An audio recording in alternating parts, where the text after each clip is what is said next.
So mum is the word for Mumford and Sons banjo player. The lead guitarist Winston Marshall is a Grammy Award winner.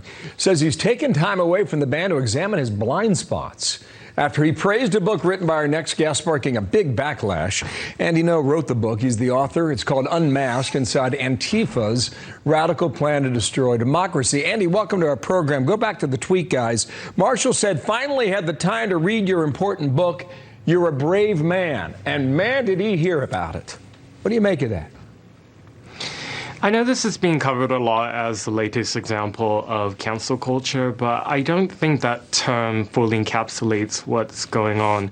We're dealing with a phenomenon of people who have powerful ties, who are working to systematically close minds and to silence voices. And they're doing this entirely without throwing a punch, without any legislative change. That's what makes it quite shocking and subtle and insidious. I write about in my book about how much of what Antifa does is entirely nonviolent, but it doesn't make it dangerous. I think all of these campaigns work to undermine American norms and to undermine civil society. This particular musician has been made to suffer very severe consequences for a pretty innocuous tweet about enjoying my book, apparently. And I think the message is very clear. If you challenge the reigning orthodoxy, you will be made to suffer. And particularly if you're in a vulnerable profession, such as entertainment or culture, you will stand to lose potentially everything. Well, I want to read the apology. It's pretty extensive here. Here's what he sent out. He said, over the past few days, I've come to better understand the pain caused by the book I endorsed. I have offended not only a lot of people I don't know, but also those closest to me, including my bandmates. And for that, I am truly sorry.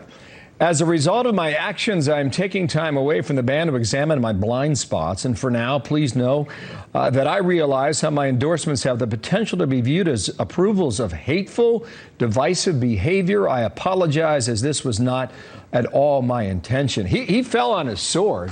I mean, do people like that have a comeback in them? I mean, when I read this, I feel a lot of pain for this individual. I mean, it looks like it was written under duress, and I'm very disappointed that his bandmates, who, I mean, they've been together for, I think, more than 13 years, instead of standing by their bandmate and longtime friend, it seems they threw him under the bus. But this is to be expected. This is the cultural revolution that we're experiencing. We're not seeing it happening from necessarily the top down, but rather through people doing this type of sabotage to one another. And I think this is the undoing of American civilization. It's a remarkable response, and it happened like that, too. Andy Ngo, thank you for your time. We'll see whether or not you guys have contact in the future. Thanks for coming on.